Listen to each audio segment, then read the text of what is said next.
Hi, my name is Annie, and welcome to the Walking Word, where we go through the Holy Bible in a year as part of discipling. We are currently reading the book of First Samuel, and we're in First Samuel chapter 10. And in chapter 10, this is where we finally see Saul has been chosen as the king. Chapter 10. Then from a flask he had with him. So remember, this is now Samuel is bidding farewell to Saul after their first meeting and encounter.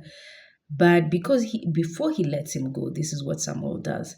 Then from a flask he had with him, Samuel poured oil on Saul's head.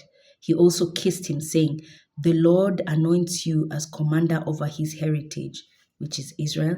"You are to govern the Lord's people, Israel, and to save them from the grasp of their enemies round about." When the Lord saves you, He just doesn't save you in one area, He saves you round about. This will be the sign for you that the Lord has anointed you commander over His heritage.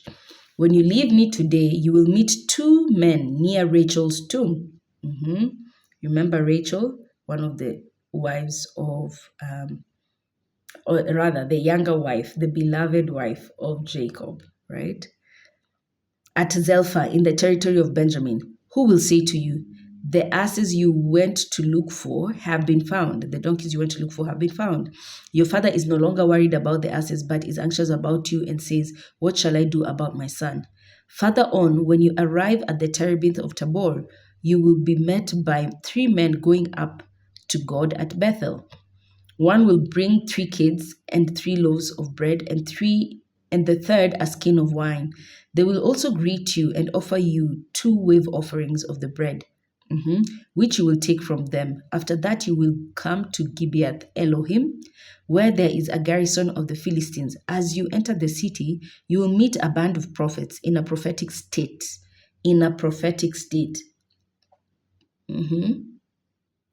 Coming down from the high place, preceded by lyres and tambourines, flutes and harps. So they'll be in a state of praise and worship. The Spirit of the Lord will rush upon you. But just mark there, sorry. So, praise and worship doesn't necessarily mean singing and dancing for the Lord. Praise and worship can be expressed in different ways. The Spirit of the Lord will rush upon you, and you will join them in their prophetic state and will be changed into another man. So you'll be overcome by the Spirit of the Lord as well. When you see these signs fulfilled, do whatever you judge feasible, because God is with you. Now go down ahead of me to Gilgal, for I shall come to you to offer holocausts and to sacrifice peace offerings. Wait 7 days until I come to you. I shall then tell you what you must do. As Saul turned to leave Samuel, God gave him another heart, that very day all these signs came to pass. So that very day, Saul got to see everything the prophet told him would happen. When they were going from there to Gibeah, a band of prophets met him, and the Spirit of the God rushed upon him so that he joined them in their prophetic state. When all who had known him previously saw him in a prophetic state among the prophets, they said to one another, "What has happened to the son of Kish? Is Saul also among the prophets?" And someone from the district added, "And who is their father?" Thus the proverb arose, "Is Saul also among the prophets?" When he came out of the prophetic state, he went home. Saul's uncle inquired him and his servants, "Where have you guys been?" Saul replied, "To look for the asses, to look for the donkeys. When we could not find them, we went to Samuel. Then Saul's uncle said, "Tell me then what Samuel said to you." Saul said to his uncle, "He assured us that the asses have been found, but he mentioned nothing to him of what Samuel had said about the kingship." So this is where Saul is quiet about his kingship. And yes, sometimes when God actually reveals to you who you are before time, it's good to keep quiet until the time is right, for his timing is perfect. Verse 17, Samuel called the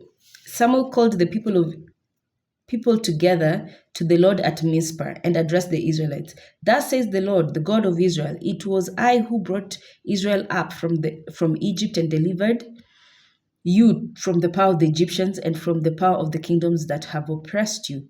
But today you have rejected your God, who delivers you from all your evils and calamities by saying, not so, but you must appoint a king over us. Now therefore, take your stand before the Lord according to your tribes and your families. So Saul had all the tribes of Israel come forward, and from the tribe of Benjamin was chosen. Next, he had the tribe of Benjamin, similar to what he used to do in the book of Numbers. Yeah, in the tribe of Benjamin came forward by clans, and the clan of Matri was chosen, and finally Saul, son of Kish, was chosen. But they looked for him in vain. Again they consulted the Lord. Has he come here? The Lord answered. He's hiding among the baggage. So this is when you're doubting. God has called you. He's clear. He's called everyone, and everyone can see, okay, God has chosen Saul, son of Kish, but yourself, you haven't accepted God's calling, and so you're hiding. They ran to bring him from there, and when he stood among the people, he was head and shoulders above, oh my goodness, head and shoulders above all the crowd. So he was a tall guy. Someone said to the people, do you see the man whom the Lord has chosen? There is none like him among all the people. Then all the people shouted, long live the king. Samuel next explained to the people the law of royalty and wrote it in a book.